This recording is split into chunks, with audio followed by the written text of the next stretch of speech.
Welcome to the 11th edition of the Outdated Wrestling Hour.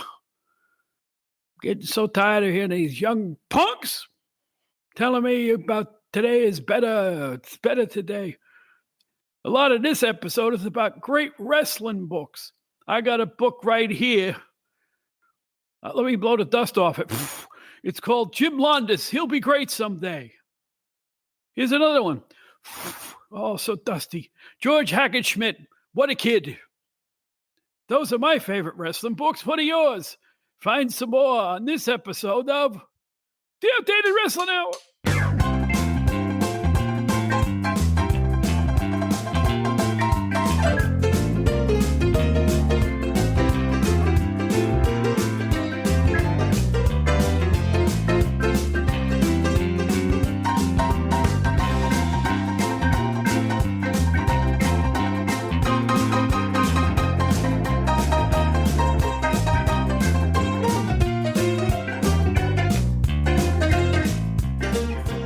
Somebody get that man a feather duster. Hey, everybody, it's Bob Smith, formerly with Pro Wrestling Illustrated and WCW Magazine and another podcast and various other magazines, entertainment magazines, you name it, I've done it.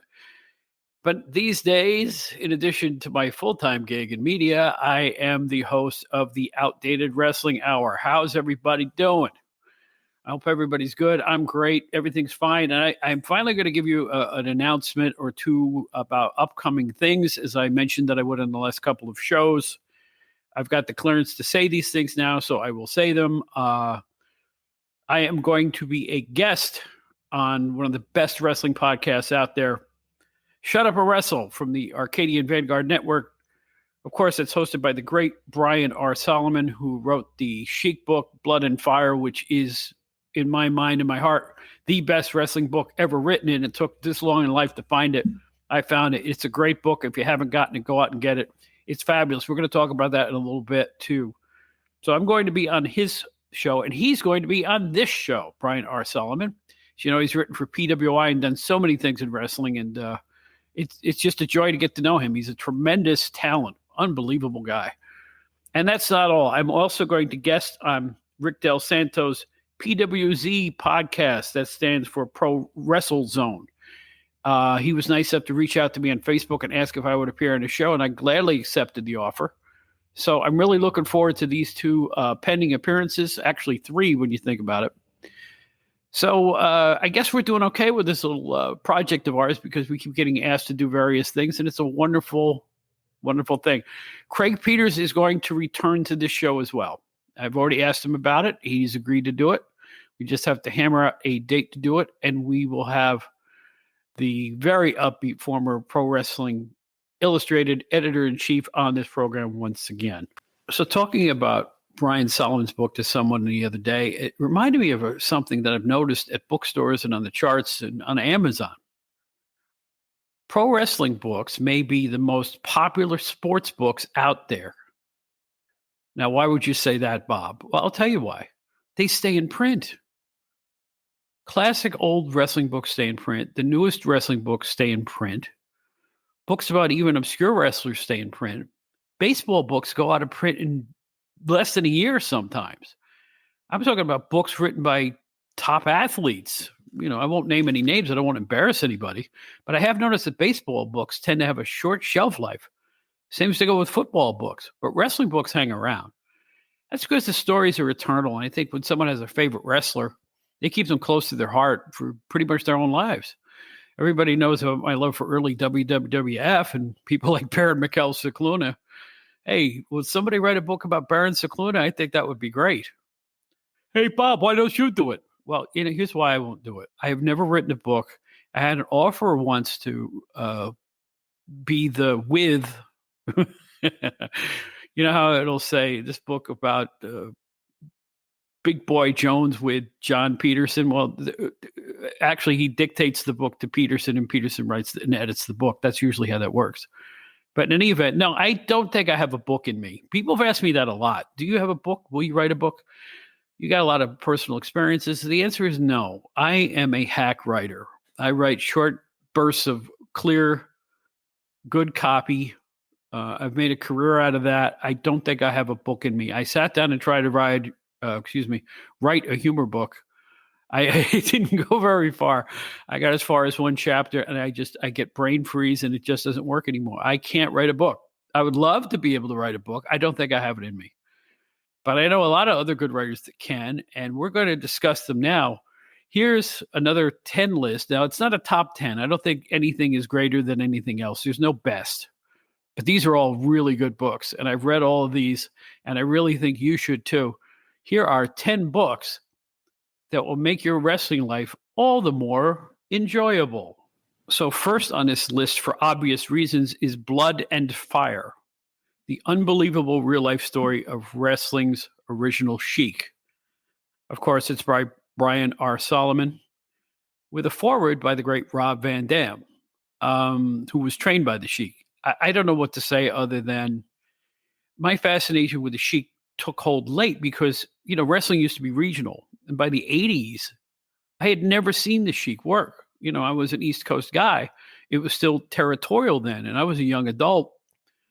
So my first exposures to the Sheik came when Pedro Martinez, who ran the Utica, Buffalo, Cleveland territory, the NWF for all those years, he decided to, when he retired, put a lot of the videotapes that he had acquired for sale on VHS. So I went and bought everything that said the Sheik on it.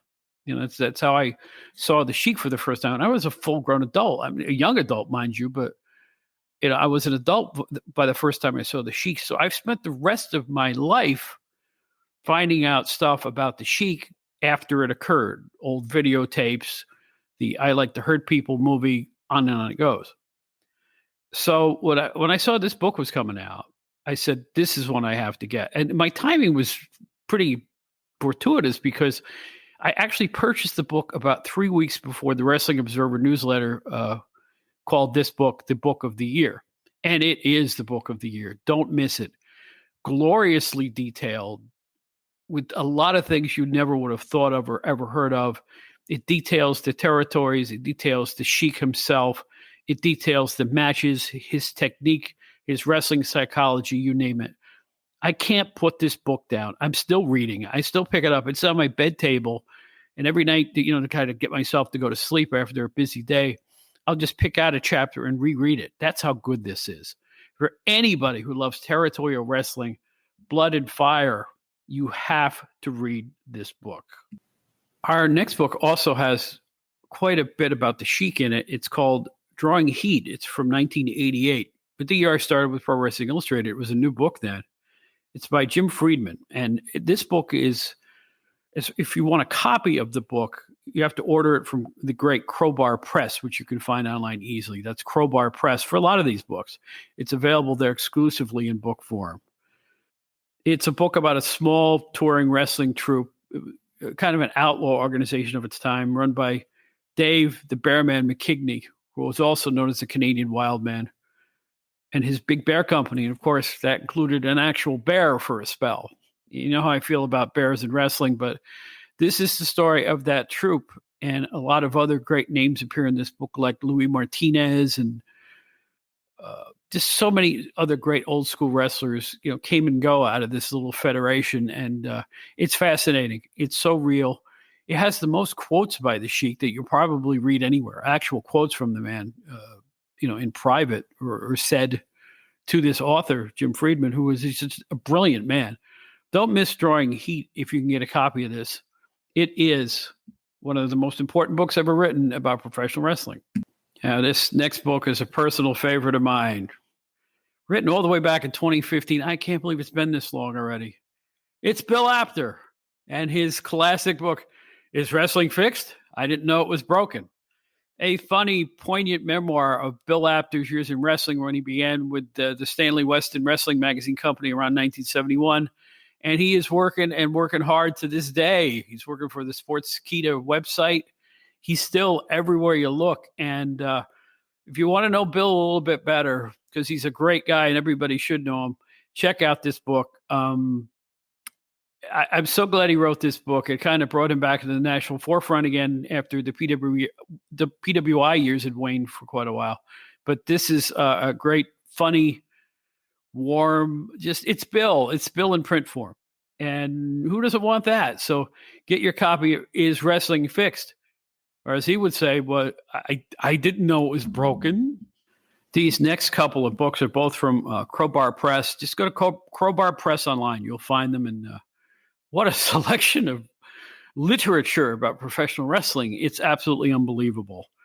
The first one that I enjoyed, particularly since I got to spend a little time with the man, was The Soley Chronicles by Robert Allen with Pamela S. Allen and the great Scott Teal. Think of this. There's interviews with 65 different people who knew Gordon and worked with him. Fantastic.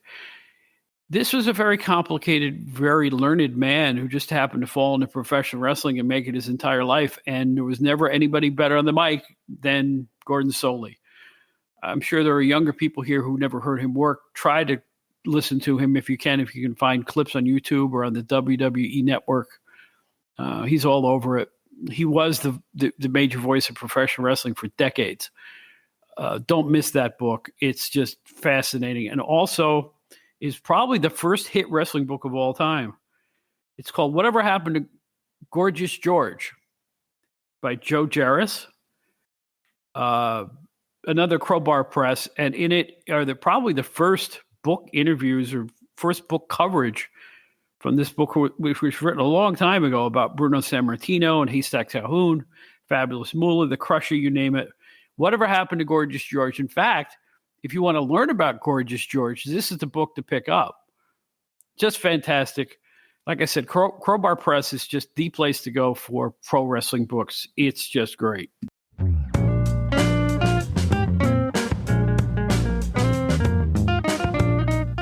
Now I'm going to stop numbering things because it's time for Mankind. It's time for Cactus Jack. It's time for Dude Love, man. It's time for Mick Foley. Mick Foley, the prolific writer at this point who has written so many books, but I point to his classics, of course.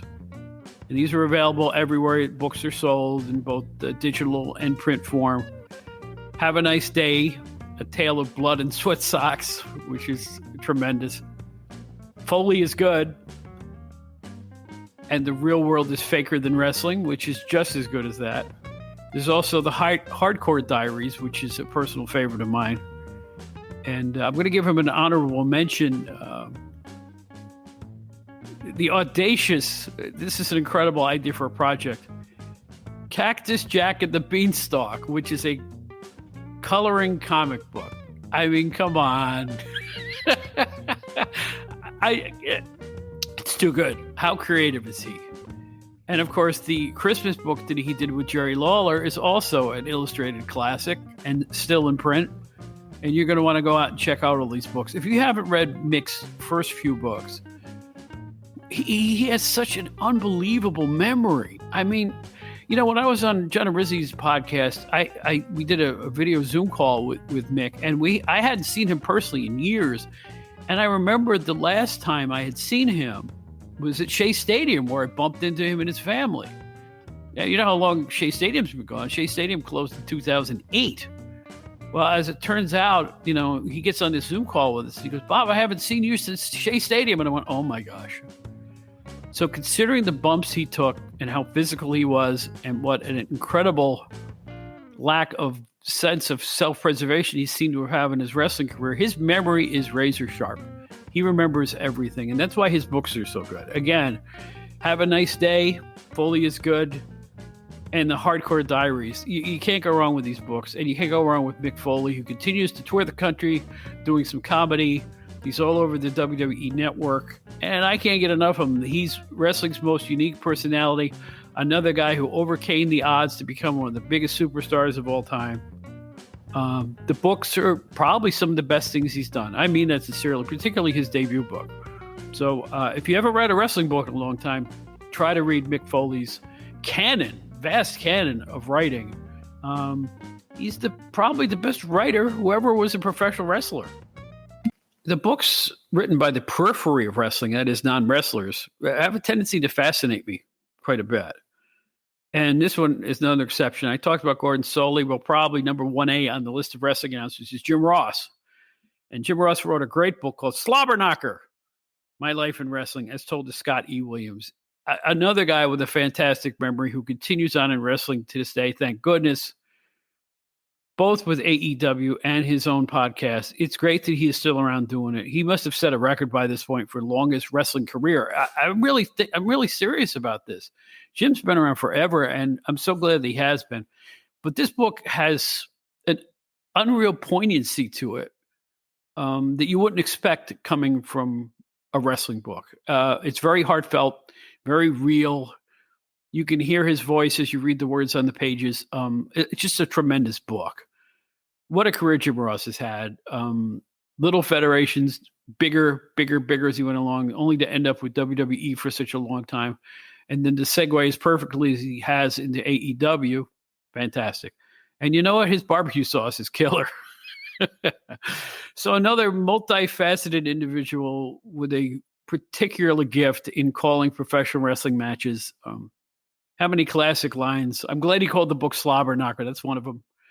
Running like a scalded dog. I could go down the list, but you know him. It's Jim Ross. How can you go wrong with the great Jim Ross? If you miss territorial wrestling like I do, days of you could watch Continental and the USWA and wrestling from Kentucky, wrestling from Cleveland, Ohio, Utica, Buffalo, wrestling from New York City, wrestling from Philadelphia. There were so many territories, and they all did well, if you can imagine that. That's why I agree with Jim Cornette in that the territorial days were way more popular than today's wrestling is. The amount of people in the arenas proves it. You can't get people to go to an independent card these days if you gave them free tickets and a hamburger. Back then, they weren't independents. They were actual territories, and they were better. Trust me. That's why they drew people. 2018's Death of the Territories by Tim Hornbaker. This is the book you want to read about the changeover from the territorial system into the national expansion, into the lack of diversity and choice we have now in pro wrestling to watch on television, go to in the arenas.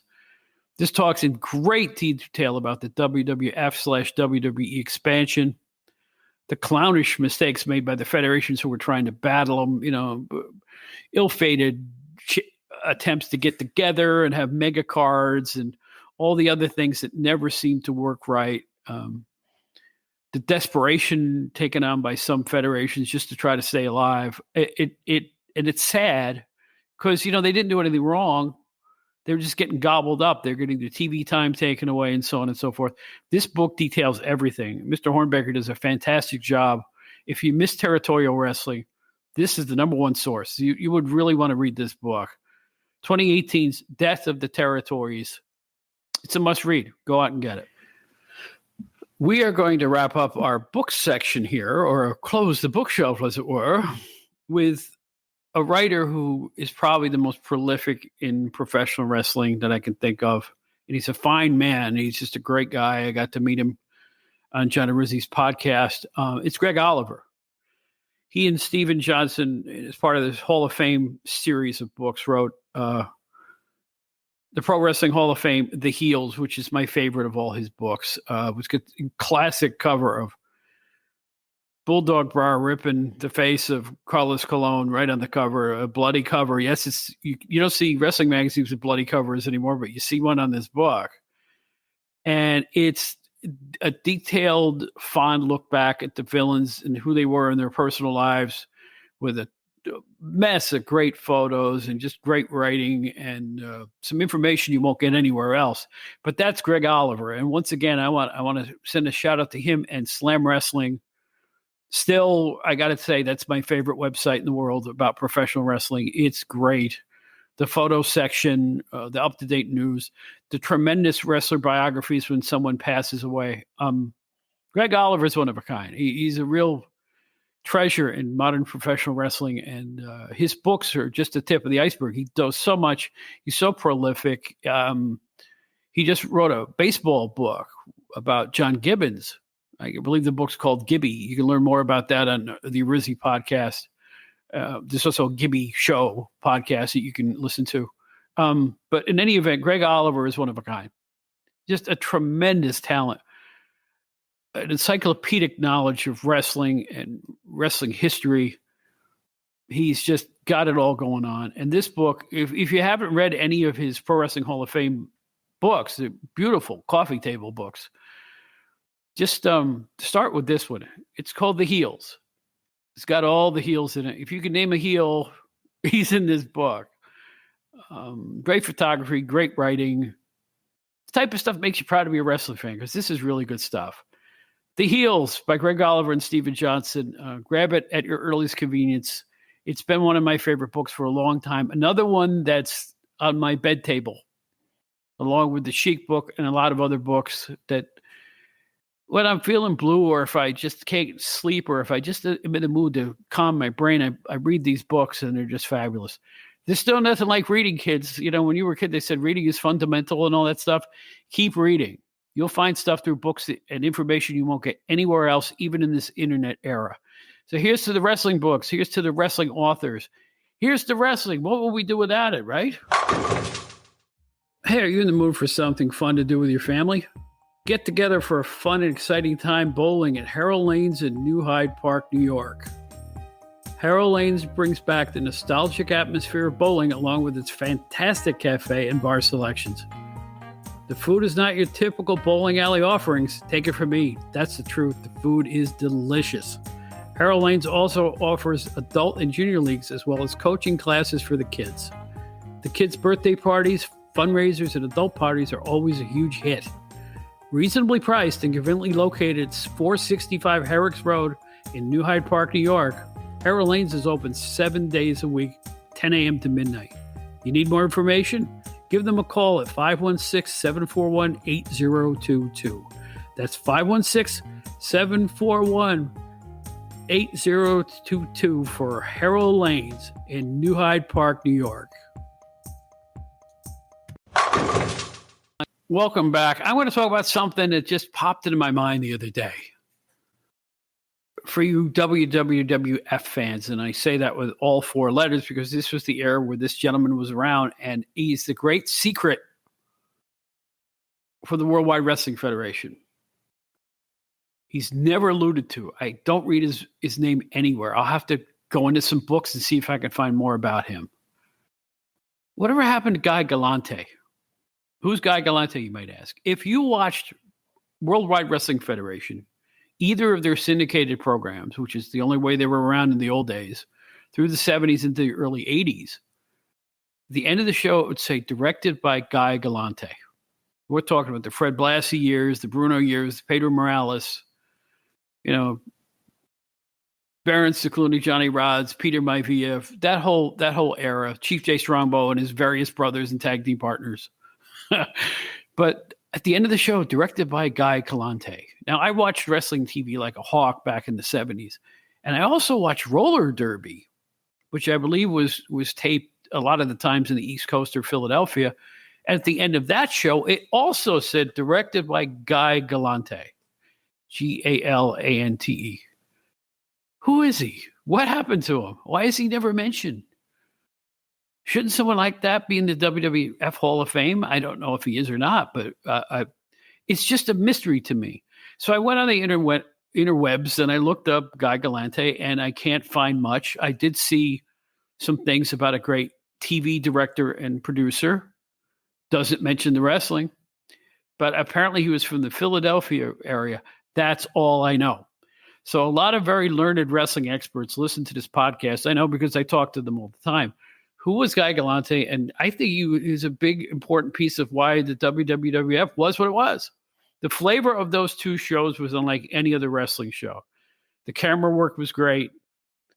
The censoring was great. If you remember the big red X on the screen, the interviews, the whole 9 yards. I'm assuming he shot the interviews if he was the director of the show.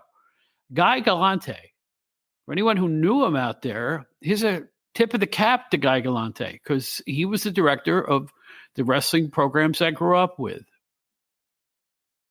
Growing up. This is pretty much what this podcast is about because it's the Outdated Wrestling Hour. I also want to give a shout out to Jack Reynolds. Okay. The first wrestling I ever got into was the Pedro Martinez Federation out of Cleveland. And the lead announcer on that show with Johnny Powers, that was the name of the show, Championship Wrestling with Johnny Powers, if you can believe it. But the announcer was Jack Reynolds.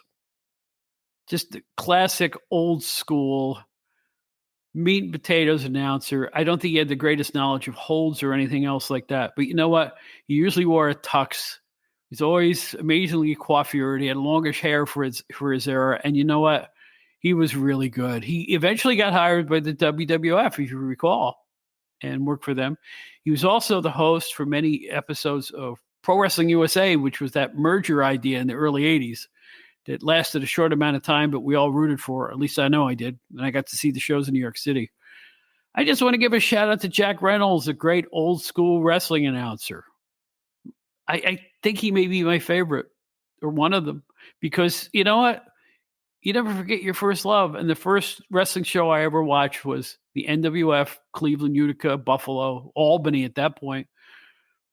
Chief White Owl, Kurt Von Hess, Little Abner Osborne, Abdullah the Butcher, Ernie Ladd, Crybaby George Cannon, the Mongols. They were all part of this show. And a lot of other people too. Johnny DeFazio was on the show for a while.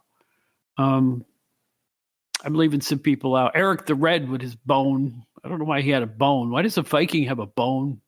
I don't understand some of these concepts, but I liked it all. That was the first show I ever remember understanding. I saw wrestling when I was a little kid, but I didn't understand it. I was about, I guess, 10 or 11 when I started to get into,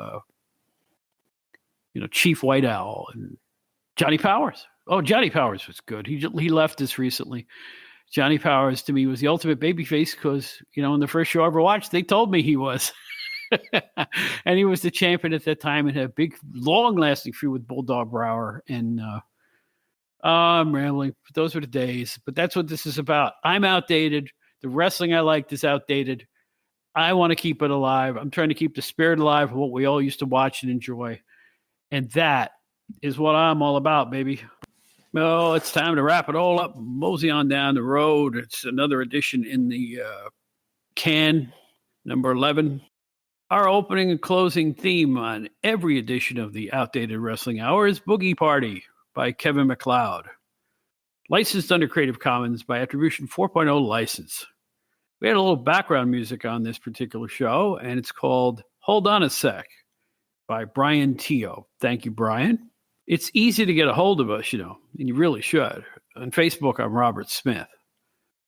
Our website is outdatedwrestlinghour.buzzsprout.com. And not site, you can listen to the show right there. You don't have to log into an app. You can listen to it right on our website, outdatedwrestlinghour.buzzsprout.com. We're also at every podcast app I can think of. There may be one or two smaller ones that we're not part of, but the major ones were there. Even I didn't even know, if you have a Samsung phone, you don't have to download anything either. If you have a section on your phone called Samsung Free, there's a podcast section, and we're there.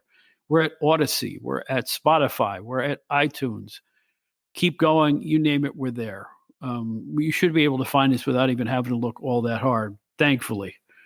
Our Gmail, if you want to call and comment, call. You're going to call a Gmail. If you want to write and comment, God, I'm outdated. If you want to write and comment or ask questions or anything else, or just call me fat, outdatedwrestling@gmail.com. It's outdatedwrestling@gmail.com. Twitter, I'm Bob Smith NYC.